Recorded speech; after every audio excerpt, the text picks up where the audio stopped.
June 5, 1944. Somewhere in southern England, midnight gathers over a sea of airfields. Engines hum in the dark, a chorus of propellers preparing to carve the night sky. On the runways, shapes crouch in silence, long, skeletal wings of plywood and canvas. They look fragile, almost laughable, like oversized kites waiting for the wind. These are the Allied gliders, dismissed by the Luftwaffe as suicide coffins, incapable of surviving the storm of war. Step closer. The air smells of oil and wet grass. Inside each wooden shell sit rows of men, paratroopers without parachutes, artillery crews beside their disassembled guns, medics clutching supply packs. They do not speak loudly, voices stay low, a murmur swallowed by the drone of tug planes. The wood creaks under their weight. One soldier traces his finger along the fuselage, as if testing the strength of the thin skin that must carry him into enemy territory. He knows it will not be a gentle landing. Now lift your eyes. Above, Luftwaffe officers in occupied France are laughing. Reports of these gliders have crossed their desks, flimsy contraptions towed by Dakotas, designed to crash land behind German lines. The generals chuckle, certain that such toys cannot change the fate of Europe. A single burst of flak, they argue, would scatter them like dry leaves. To men who command Messerschmitts and rocket planes, the idea seems absurd. But war is a patient teacher. Tonight, as the first tug planes roar into the sky, those wooden kites begin to rise. Hundreds of them, wings stretching silently behind their escorts. They vanish into the night, bound for the coast of France. The soldiers inside grip their rifles tighter, bracing for the jolt when the tow ropes snap free. Somewhere across the channel, German sentries light cigarettes, unaware that within hours, gliders will fall upon fields and bridges they were never meant to lose. Close your eyes and imagine it. The sudden whoosh as canvas wings cut the air, the crash of wood skidding across farmland, doors bursting open, men storming into the dark with rifles ready. Out of silence comes violence. Out of fragility comes power. The Luftwaffe's laughter will not last long. For what they mocked as paper planes will soon deliver the surprise invasion force that cracks their defenses and shatters their illusions. This is the story of the Allied glider assault in World War II, an experiment born of desperation, ridiculed by the enemy, yet remembered as one of the boldest gambits of the entire war. And in the next hour, we will relive the night those fragile wings carried the weight of victory. War often drives innovation into the strangest corners. By 1942, the Allies faced a problem that could not be solved with tanks or bombers alone. They needed a way to land men and machines directly behind enemy lines, silently, suddenly, and in numbers large enough to seize bridges, crossroads, and strongpoints before the Germans could react. Paratroopers had proven their worth in small numbers, but parachutes could only scatter lightly armed men across wide fields. A paratrooper could carry a rifle, perhaps a machine gun, but not a jeep, not a field gun, not the heavy equipment needed to hold ground against armor. The answer seemed improbable: unpowered gliders. Simple shells of wood and canvas, built cheaply and in vast numbers, they would be towed into the sky by transport aircraft and then released over enemy territory. Without engines, they would make no noise but the whisper of wind. Without armor, they would carry maximum payload. Their mission was not to return home but to crash land, spill open, and deliver troops and equipment exactly where they were needed. Each glider was, in effect, a one-way ticket into the heart of enemy territory. To Allied planners, the logic was compelling. A single Horsa glider could deliver an entire platoon with its weapons intact. A Waco CG-4 could carry a jeep or an anti-tank gun. Instead of a handful of scattered paratroopers, a glider assault could place a coherent fighting force directly onto a critical objective. And most importantly, they could do it silently, under the cover of night. But to the Luftwaffe, the concept seemed laughable. German air officers prided themselves on engineering marvels: sleek Messerschmitt fighters, the looming bulk of Junkers bombers, and soon the revolutionary jet Me-262. Against such machines, the idea of a plywood contraption floating through flak fire was absurd. A coffin with wings, some pilots called them, certain they would shatter on landing or be torn apart before reaching their targets. Even when German intelligence reported mass production of Allied gliders in 1943, field marshals dismissed it as a sideshow. The Reich, they believed, had more to fear from heavy bombers than from toy planes. Yet the problem for Germany was not theoretical, it was practical. The Western Front was riddled with vital points that could not be defended everywhere at once. Bridges over rivers, crossroads deep in hedgerow country, canal locks, and coastal batteries all had to be secured. If the Allies could land men and weapons precisely on such positions before dawn, even a small force could hold out until reinforcements arrived from the beaches. That was the gamble. And gamble it was, for gliders were unforgiving. Pilots had only one chance to land, often in the dark, in fields littered with obstacles or under enemy fire. A rough landing could splinter the airframe, injure troops, and scatter supplies. In Sicily, during Operation Ladbroke, dozens of gliders released too early plunged into the sea, drowning hundreds of men before they even touched land. Critics within Allied ranks themselves doubted the concept, wondering if lives were being thrown away in fragile shells. But necessity overruled doubt. The scale of the coming invasion of Europe demanded boldness. To storm Normandy, to hold key bridges, to block German reinforcements, the Allies could not rely on paratroopers alone. They needed gliders to bring in jeeps for mobility, anti-tank guns to stop panzers, engineers to cut obstacles, and medics to save the wounded.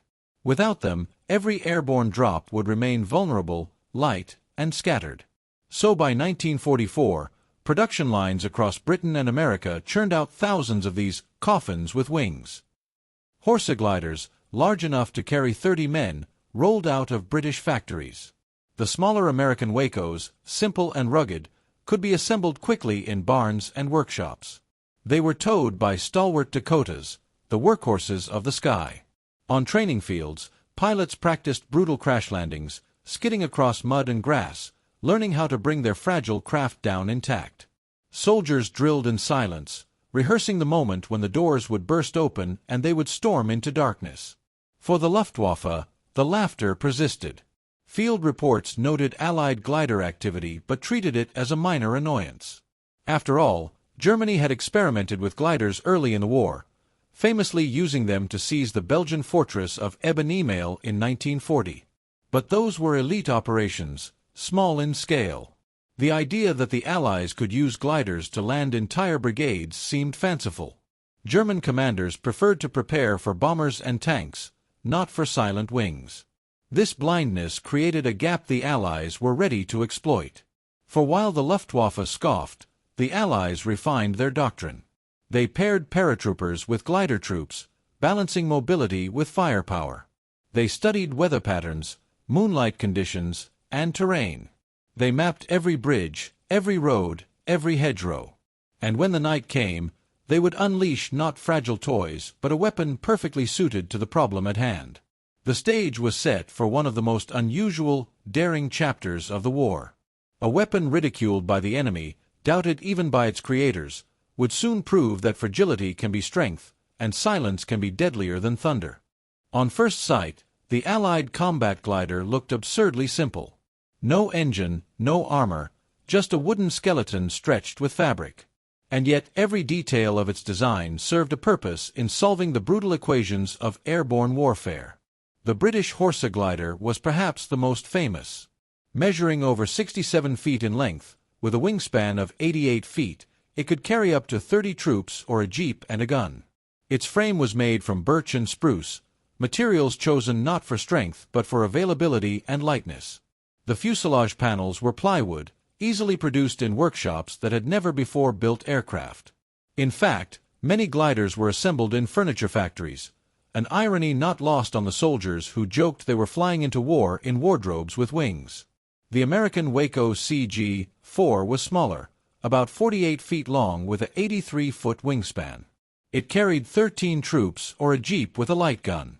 The Waco was rugged and practical, with a hinged nose that could swing open like a giant door, allowing vehicles to drive straight out after landing.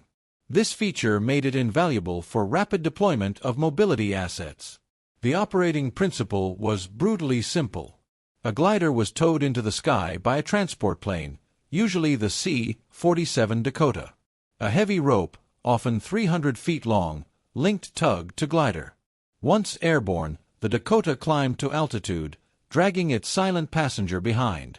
Inside, glider pilots, trained volunteers, kept their craft steady, anticipating the moment of release. When the target zone neared, the tow rope was cut, and the glider slipped free, gliding silently toward the landing area. The silence was its greatest strength. Unlike roaring transport planes or parachute drops scattered by wind, the glider could swoop in low, almost undetectable, and land directly on an objective. At night, the sudden crash of wood and the eruption of soldiers from the fuselage could overwhelm a garrison before alarms spread. But this silence came at a cost. Gliders were unforgiving to land. With no engines to correct course, pilots had one chance to put their craft down, usually in fields that were far too small, often ringed with trees, poles, or ditches. Landing was less a gentle descent than a controlled crash. Pilots aimed to stall just above the ground, smashing into earth at 60 miles per hour, skidding until friction or obstacles stopped them. Injuries were common, even before enemy fire intervened. Training manuals described the process bluntly: expect damage. Expect casualties. Deliver your load. It was a philosophy of acceptance. The glider itself was expendable, the men inside were not. Compared to parachute drops, the difference was profound. A parachute spread men over kilometers, often leaving units disorganized. A glider, by contrast, could land an entire squad together, weapons ready, vehicles intact. Where a paratrooper platoon might take hours to regroup and locate its equipment, a glider platoon could be fighting within minutes of touchdown. One British officer captured the essence in his after-action notes: "A parachute drop gives you men with rifles. A glider gives you a small army." Still, the Luftwaffe's contempt had some logic. To German eyes, the glider's fragility seemed suicidal against flak belts. A single burst of shrapnel could shred fabric wings. Even turbulence threatened to rip the tow line or flip the craft. Early disasters, like the Sicilian drop where dozens splashed into the Mediterranean, appeared to confirm their doubts. Yet this very fragility was also the glider's strength. They were cheap, they were expendable, and they were built in numbers that overwhelmed defenses. Consider the mathematics. A Horsa cost a fraction of a bomber. It needed no engine, no advanced materials. Every one lost could be replaced by a dozen more. In the resource-hungry war economy, this mattered. Germany poured its dwindling resources into jets and rockets. The Allies mass-produced flying crates that did not need to return home. The Luftwaffe never understood this asymmetry. They judged gliders as though they were normal aircraft, critiquing their survivability. They missed the point. Survival was irrelevant. What mattered was delivery. If even half reached their target, the mission was a success. This concept foreshadowed post-war innovations. The idea that cheap, expendable craft could deliver decisive impact echoes today in the use of drones, machines valued not for longevity but for what they carry in a single strike. The glider was, in many ways, the drone of 1944, fragile, mocked, and deadly when used en masse. To grasp why the glider became so critical, one must compare it directly with the alternatives available in 1943–44. The paratrooper was agile but lightly armed. A paratrooper drop could scatter units across 10 square kilometers, forcing hours of regrouping under fire. Heavy equipment, if dropped by parachute, often landed far away or was damaged upon impact. Tanks and heavy guns could not be delivered at all. The glider solved these problems with ruthless efficiency. Consider the scenario of seizing a bridge. A parachute battalion might land spread out, with only rifles and light machine guns. They could hold for a short time but would be vulnerable to German armor. A glider assault, however, could deliver not only men but also jeeps for mobility, mortars for indirect fire, and even 6-pounder anti-tank guns capable of piercing a Panzer IV. Within minutes of landing, a glider force could establish a defensive perimeter, emplace heavy weapons, and resist counterattacks that would annihilate a parachute-only drop. This difference can be illustrated in a simple contrast, woven into the logic of planning. Paratroopers were raiders, swift, disruptive, and dispersed. Glider troops were builders, able to anchor a position, dig in, and hold. Together, they created a symbiotic system. Parachutes struck wide, gliders struck deep. The Germans, ironically, had pioneered the concept themselves. The 1940 assault on the Belgian fortress of Eben-Emael used DFS 230 gliders to land shock troops directly atop gun emplacements. That operation stunned the world and should have warned the Luftwaffe about the gliders' potential. But the Reich treated it as a one-off marvel of surprise, not as a doctrine. By 1943, German glider units were neglected, while the Allies were scaling up production into the thousands. The arrogance of assuming the enemy would not repeat German innovations proved fatal. Technically, the glider was not without flaws. It lacked navigation equipment beyond compasses and simple lights. Night landings often devolved into chaos, with multiple gliders colliding in fields. German defenders strung wires, poles, and trenches across expected landing grounds, turning fields into death traps. But even in disaster, enough gliders survived to deliver their loads. The redundancy of mass production compensated for individual fragility. If one extends the analysis beyond 1945, the Allied combat glider becomes a bridge in military technology. The qualities it offered, stealth insertion, heavy lift, concentrated delivery, would later be achieved by helicopters. The post-war helicopter was essentially a powered glider with vertical lift. It combined the silent, precise insertion of troops with the ability to extract them afterward. The airborne doctrine of the Cold War, air cavalry, air assault, rapid deployment, was built on lessons learned from the flying coffins of Normandy and Arnhem. One can imagine the contrast more clearly if we compare numbers. A Waco glider carried 13 men or a jeep. A modern UH-60 Black Hawk carries 11 troops or an equivalent payload. The concept is nearly identical, only the engine has changed. The difference is that in 1944, the Allies accepted the glider as a one-way tool, a spear thrown once. By the 1960s, engines and aviation advances turned the concept into a reusable spear, thrust and withdrawn at will.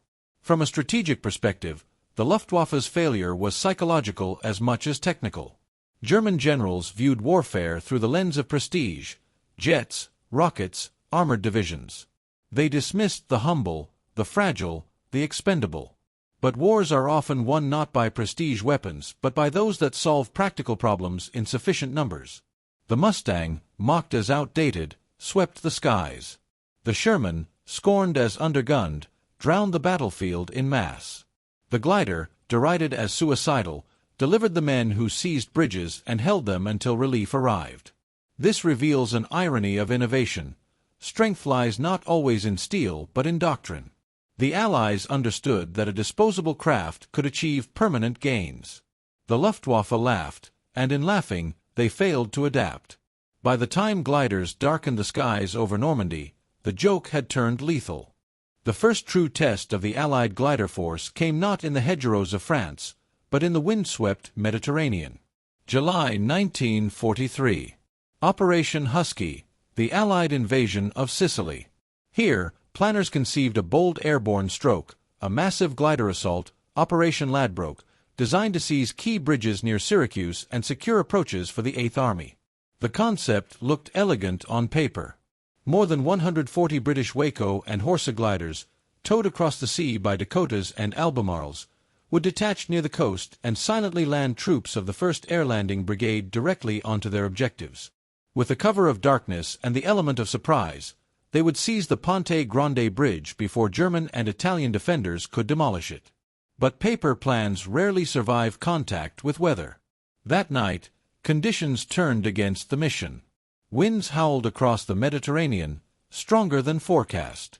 Many tow planes released their gliders too early, either out of fear of flak or because they lost formation in the dark. One after another, wooden silhouettes dropped not onto fields but into the sea. Pilots fought desperately to keep their fragile craft aloft, but with no engines, there was no second chance. Out of 144 gliders launched, nearly 70 fell into the water. Hundreds of soldiers drowned, weighed down by kit, trapped inside shattered fuselages. Survivors who swam ashore often did so without weapons or radios. Of those who landed safely, many were scattered far from their objectives. Only a fraction of the brigade reached the Ponte Grande Bridge. They fought with desperation, holding until ammunition was gone. At dawn, German counterattacks overwhelmed them.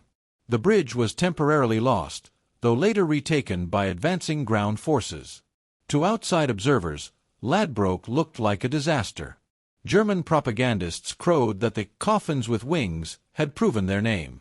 Even within Allied headquarters, voices asked whether gliders were a folly, too fragile, too wasteful of men. One senior officer is recorded as muttering that it would be better to drop the troops with parachutes and let them walk. And yet, beneath the wreckage, important lessons emerged. First, that timing and release altitude were critical. Gliders could not be released far from shore. They needed precise navigation. Second, that night sea crossings added mortal risk. Finally, that despite all chaos, the survivors who did land intact had proven the concept. They delivered cohesive fighting groups, weapons ready, striking directly at the objective. One British major who survived Sicily later reflected, "We had seen the worst possible outcome, and yet even then, a few dozen men nearly held the bridge against hundreds. Imagine if 200 had landed together." It was a grim calculus, but one that the Allies absorbed. They did not abandon gliders. Instead, they doubled down. Factories increased production. Training intensified. Navigation techniques improved, and pilots drilled with brutal honesty, practicing landings in darkness, through obstacles, knowing what awaited. The Luftwaffe, for its part, saw only the chaos. German intelligence reports noted catastrophic losses, and concluded the Allies would not risk such operations again. It was a fatal misjudgment. By dismissing the Sicily assault as a one-off failure, German commanders blinded themselves to what was truly happening, the forging of a doctrine through fire. In retrospect, Operation Ladbroke was the bloody apprenticeship of the Allied glider force. It revealed every weakness, fragility, vulnerability to weather, poor coordination, but also hinted at strengths the Germans chose not to see. The next time the gliders came, they would not cross seas in storms. They would descend over fields, in silence, upon the very heart of occupied Europe. By June 1944, the glider force that had stumbled in Sicily was transformed. Lessons written in blood were absorbed into doctrine. Navigation was tighter, release points were rehearsed, and pilots were hardened by relentless training.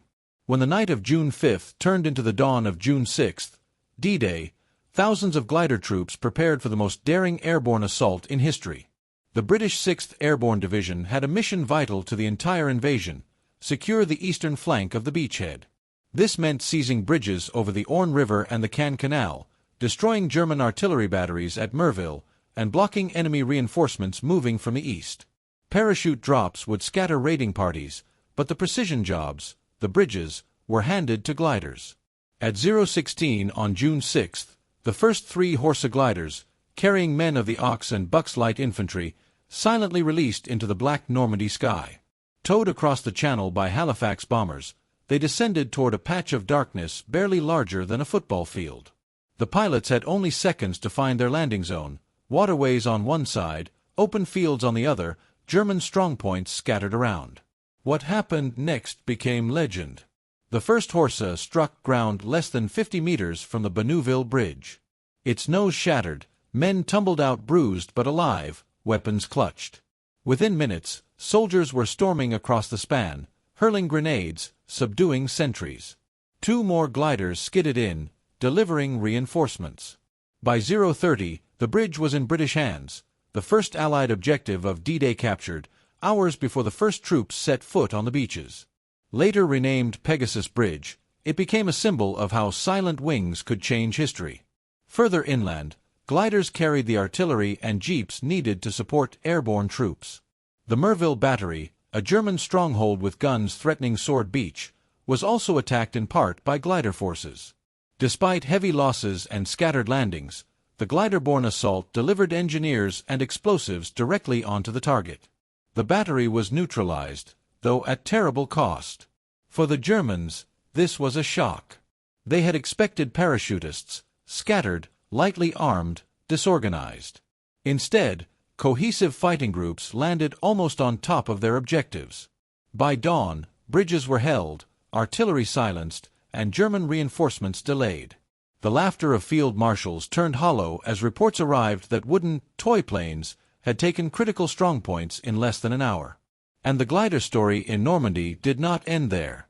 On the evening of June 6th, Operation Mallard unfolded. Hundreds of horses and Hamilcars streamed across the channel in daylight, landing wave after wave of men and heavy equipment. Hamilcar gliders, massive by wartime standards, even carried light tanks, the Tetrarchs, delivering armor directly into the airborne lodgment. For the first time in history, tanks flew silently into battle. The landings were chaotic, as they always were. Some gliders crashed, others broke apart, men were injured. But the sheer scale overwhelmed defenses. By nightfall on June 6th, thousands of airborne troops were fighting with jeeps, guns, and even armor, something parachute drops alone could never have achieved. Eyewitnesses described the surreal scene.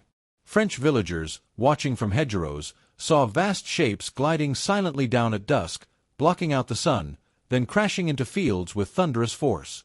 Soldiers staggered out of broken hulls, shaking off dust, already forming up into squads. It was as if giants had stepped from the sky, one civilian recalled. For the Allies, Normandy was vindication. The fragile wings mocked in Sicily had now delivered victories that anchored the invasion. Pegasus Bridge remained in British hands, a lifeline for the eastern flank. The airborne troops held their ground until relieved by seaborne forces.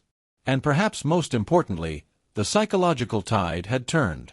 What had been called suicide now looked like genius. The Luftwaffe could no longer laugh. In after-action reports, German officers admitted their shock at the accuracy and cohesion of the glider assaults. One wrote bitterly, "We expected scattered raiders. We received entire companies, armed and dug in, before we could even fire a flare." Normandy etched into history the power of silent flight. From that night onward, no one could dismiss gliders as folly. They had proven that fragility, when massed and directed with precision, could punch holes in the strongest defenses of the Reich. September 1944. Flush with the success of Normandy, Allied planners conceived an audacious stroke, Operation Market Garden. It would be the largest airborne operation in history. 3 airborne divisions dropped deep into the Netherlands, their mission to seize a corridor of bridges over the Maas, Waal, and Rhine. If successful, it would open a highway into Germany itself, ending the war by Christmas. Central to this vision were gliders. Paratroopers could jump onto drop zones, but bridges demanded cohesive units, heavy weapons, and vehicles. Without gliders, Market Garden would collapse under German counterattacks. With them, the Allies hoped to hold until ground forces linked up. On September 17th, the skies over Holland filled with wings. More than 1,500 gliders, horses, Wacos, and the massive Hamilcars streamed across the North Sea in daylight, towed by Dakotas and Sterlings. Inside were jeeps, anti-tank guns, artillery, engineers, and men of the British 1st Airborne, the American 82nd 101st, and the Polish Brigade. It was a spectacle unmatched in scale, a wooden armada descending silently toward Dutch fields. At first, success seemed within grasp. The 101st secured bridges near Eindhoven, supported by glider-borne guns. The 82nd captured the Nijmegen Bridge after fierce fighting. Everywhere, gliders delivered firepower that parachutes could not. Jeeps racing along causeways, engineers blowing charges, anti-tank crews digging in. Dutch civilians cheered as Allied troops poured from the wooden shells, believing liberation had come. But at Arnhem, the plan faltered. The British 1st Airborne, assigned to the northernmost bridge over the Rhine, faced stiffer resistance than expected. German armored units, including elements of the 9th and 10th SS Panzer Divisions, were refitting nearby. Instead of weak garrisons, glider troops landed into the jaws of mechanized veterans. Still, the gliders performed their grim duty. Waves of horses landed near Oosterbeek, disgorging anti-tank guns and artillery that fought desperately against panzers. One account tells of a 6-pounder, dragged straight from a shattered glider, firing point-blank at advancing half-tracks within minutes of landing. Vehicles and men came tumbling out of wreckage, often under fire, yet still formed cohesive defenses.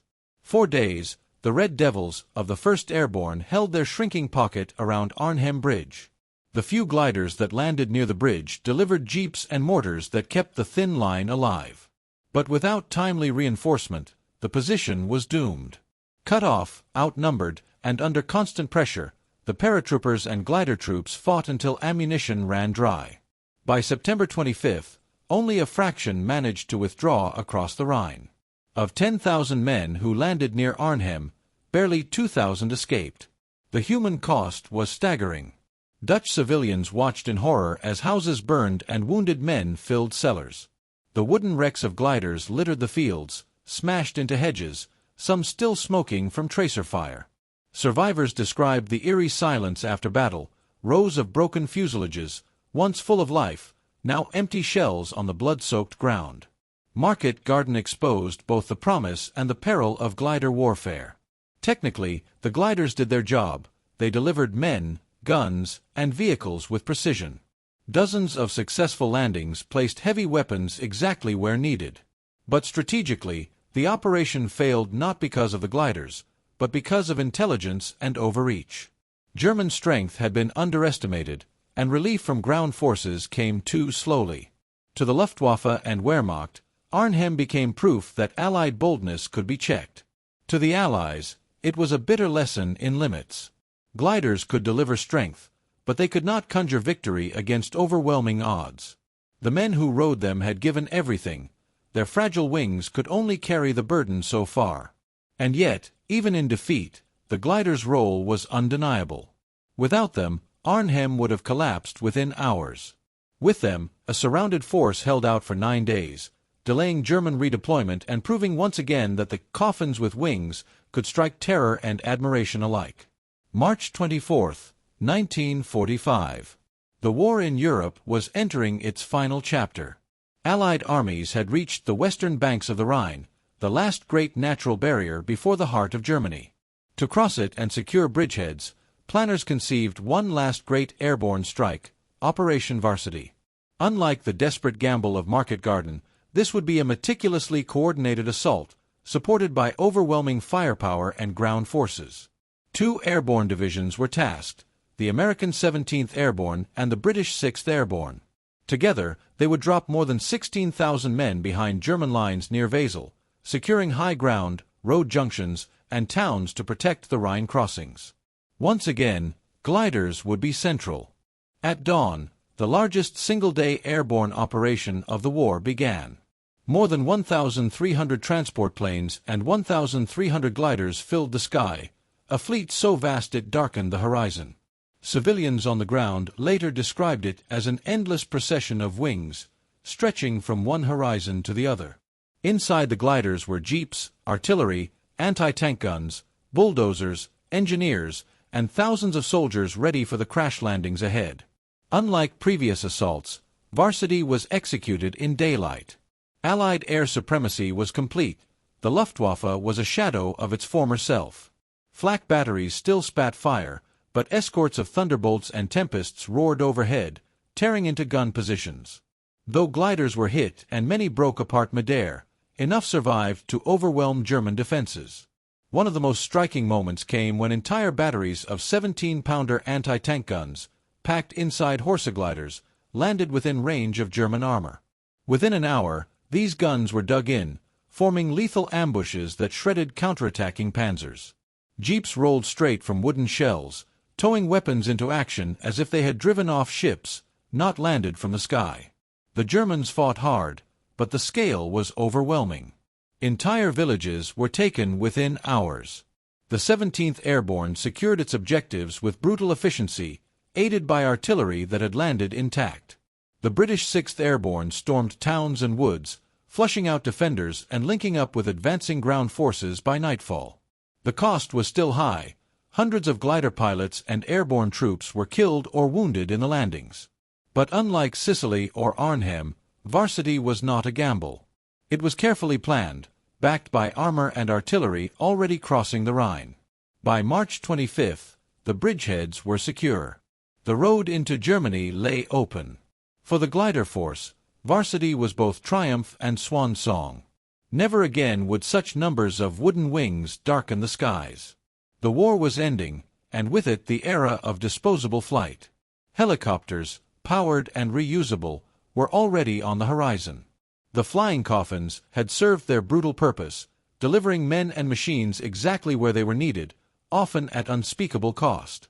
Yet their legacy was undeniable. From Sicily's disaster to Normandy's triumph, from Arnhem's tragedy to Varsity's final victory, the combat glider had reshaped airborne warfare. Mocked by the Luftwaffe, doubted by their own commanders, these fragile craft had carried the weight of history across seas, rivers, and fields. A British glider pilot wrote after Varsity, "We knew this was the end.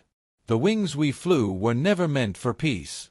They were weapons, one use only. But we had proven beyond doubt that even the weakest wing can change the course of a war." The Luftwaffe had laughed. The laughter ended on the banks of the Rhine. In hindsight, the Luftwaffe's contempt for Allied combat gliders was not just arrogance, it was a strategic blind spot. They measured wooden wings against steel aircraft, asking whether a glider could survive flak, whether it could outfly a fighter, whether it could land gracefully. These were the wrong questions.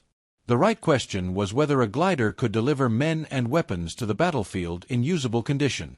The answer, proven in Sicily, Normandy, Arnhem, and the Rhine, was yes, often at decisive moments. Consider the alternatives. Parachute drops had their place. They spread disruption, scattered enemy responses, and seized wide areas. But paratroopers were light infantry, vulnerable to armor.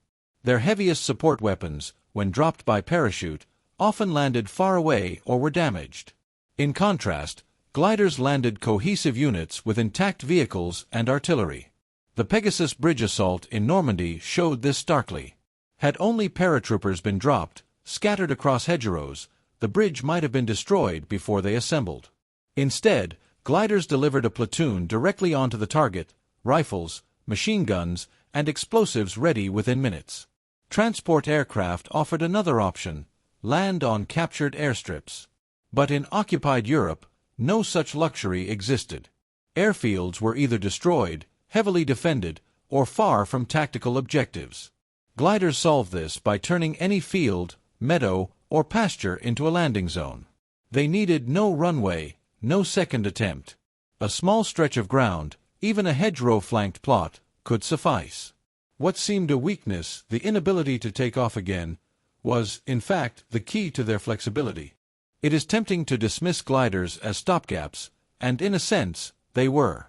After 1945, helicopters took their place, offering powered precision, vertical lift, and reusability.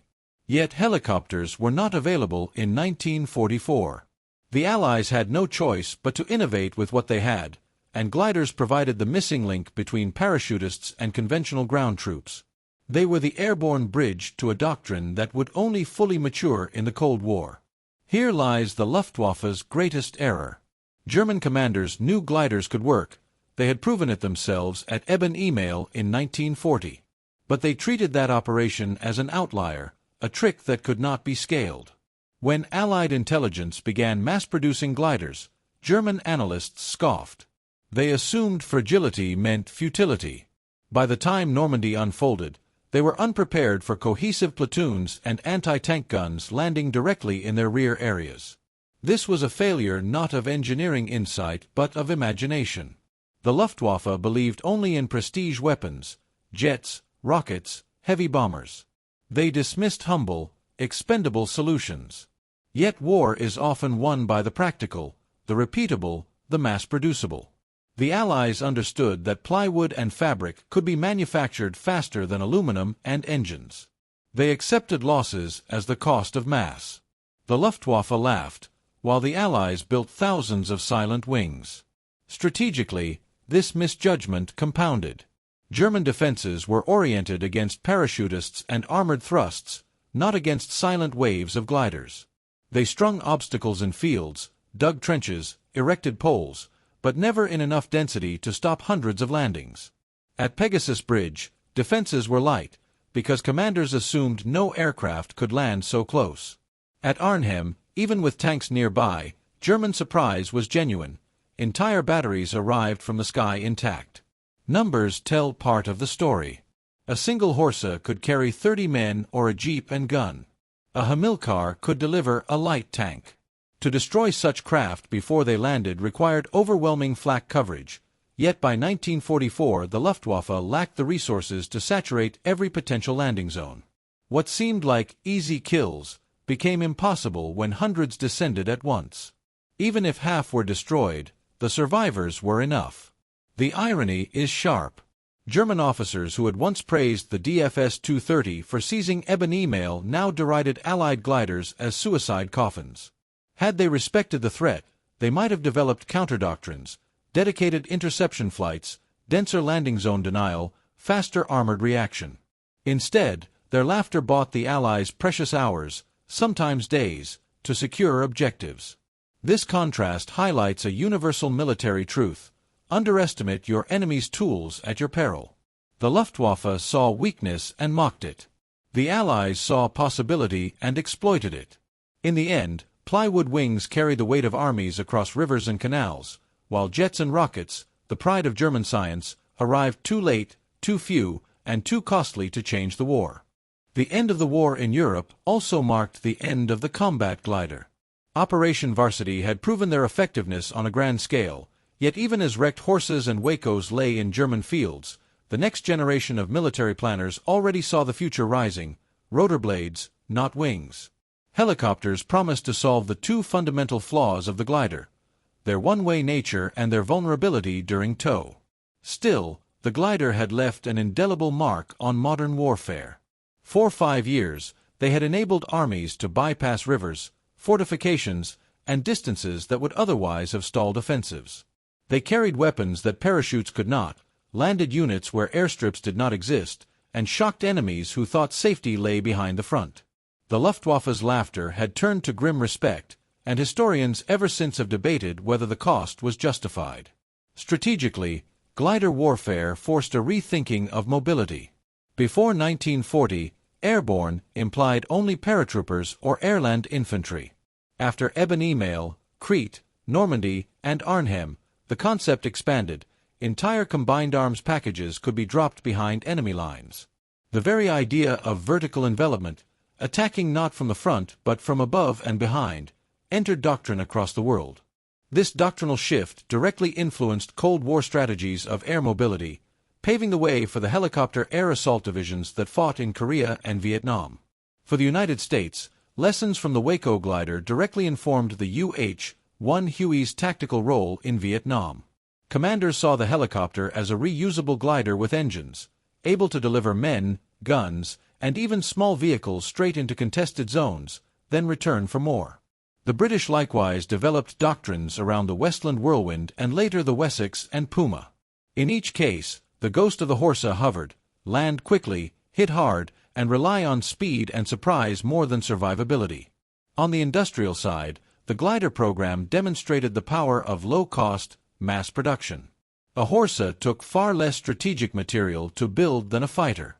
It required no engine, no aluminum skin.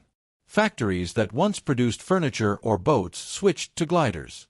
This adaptability became part of the Allied war economy's strength, an economy that could turn out tens of thousands of disposable craft in the same time Germany struggled to build a few hundred jets. The lesson was clear: in total war, quantity can achieve quality through sheer presence. For veterans, however, the legacy was more personal. Many glider pilots felt forgotten, overshadowed by glamorous fighter aces or celebrated paratroopers. Their missions were no less dangerous. Casualty rates among glider troops were sometimes higher than parachutists. They had no engines to save them, no way to abort, no second chances. Yet their silent landings shaped battles in ways few other arms could.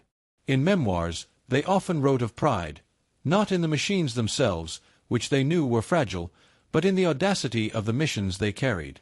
Politically, the existence of glider operations influenced how commanders justified risk.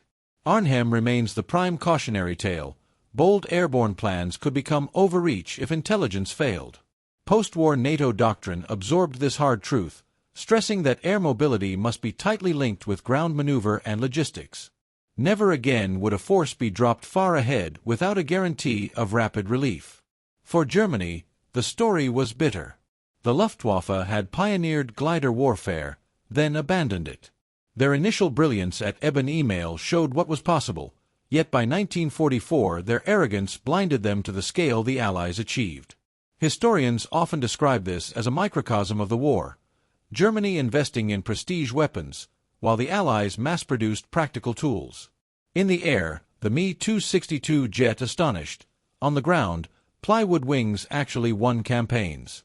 The cultural echo of the glider also lingered. Photographs of shattered horses in Normandy or Arnhem became symbols of sacrifice. For the British, the very image of Pegasus Bridge is inseparable from the wooden fuselages that delivered the first liberators of D-Day. In Holland, fields still bear scars of landings, and museums preserve fragments of wings as relics of liberation.